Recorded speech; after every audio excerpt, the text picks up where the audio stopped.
बेरोजगारी भत्ते मानदेय बढ़ाने समेत सीएम बघेल ने किए कई बड़े ऐलान। रमन सिंह बोले पूरे प्रदेश को किया निराश। बजट पर डॉक्टर रमन सिंह बोले पूरे प्रदेश को निराश किया। राज्य के पूर्व मुख्यमंत्री और बीजेपी के राष्ट्रीय उपाध्यक्ष डॉक्टर रमन सिंह ने बजट पर कहा है कि कांग्रेसी कुछ शासन के अंतिम बजट में दाऊ भूपेश बघेल ने पूरे प्रदेश को निराश किया। इस बजट से छत्तीसगढ़ को बहुत उम्मीद थी, लेकिन आज जन उत्थान और विकास की रूपरेखा निर्धारित करने में यह सरकार विफल साबित हुई है।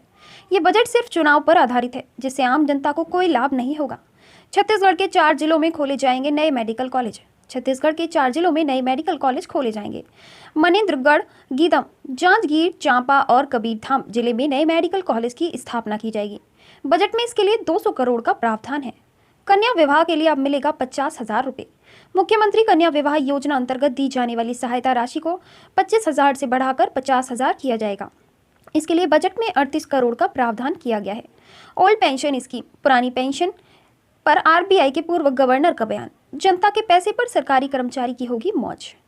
पुरानी पेंशन योजना ओपीएस को फिर से शुरू करने का कुछ राज्यों का फैसला निश्चित रूप से पीछे जाने वाला कदम होगा।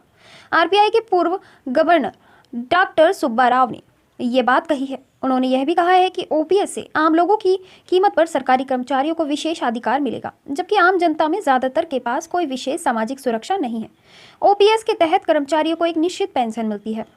एक कर्मचारी पेंशन के रूप में अंतिम प्राप्त वेतन के मुकाबले 50% राशि पाने का हकदार है। ओपीएस को एनडीए सरकार ने 1 अप्रैल 2004 से बंद करने का फैसला किया था।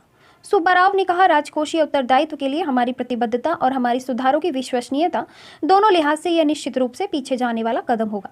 न्यू पेंशन योजना एनपीएस के तहत कर्मचारी अपने मूल वेतन का 10% योगदान करते हैं, जबकि सरकार 14% योगदान करती है। उन्होंने कहा, ऐसे देश में जहां ज्यादातर लोगों के पास कोई सामाजिक सुरक्षा नहीं है, निश्चित पेंशन वाले सरकारी कर्मचारी विशेषाधिकार प्राप्त लोग हैं। पेंशन का बोझ मौजूदा राजस्व पर पड़ेगा। सुब्बा राव ने कहा कि अगर राज्य सरकारें पुरानी पेंशन योजना पर वापस लौटती हैं तो पेंशन का बोझ मौजूदा राजस्व पर पड़ेगा, जिसका अर्थ है स्कूलों, अस्पतालों, सड़कों और सिंचाई के लिए कम आवंटन। राजस्थान, छत्तीसगढ़ और झारखंड की सरकारों ने अपने कर्मचारियों के लिए ओपीएस को फिर से शुरू करने का फैसला किया है। उन्होंने इस बारे में केंद्र सरकार, पेंशन कोष नियामक और विकास प्राधिकरण पीएफआरडीए को बता दिया है। इसके अलावा पंजाब और हिमाचल प्रदेश में भी ओपीएस पर लौटने की दिशा में कदम बढ़ाया है। भारत के बढ़ते चालू खाता घाटे सीएडी पर सुब्बा राव ने कहा कि इस साल की शुरुआत में कुछ चिंताएं थी, लेकिन पिछले कुछ महीनों में दबाव कम हो गया है। उन्होंने कहा कि ऐसा जिन्स कीमतों में नरमी के कारण हुआ है, जो अपने उच्च स्तर में करीब 15% कम हो गई हैं।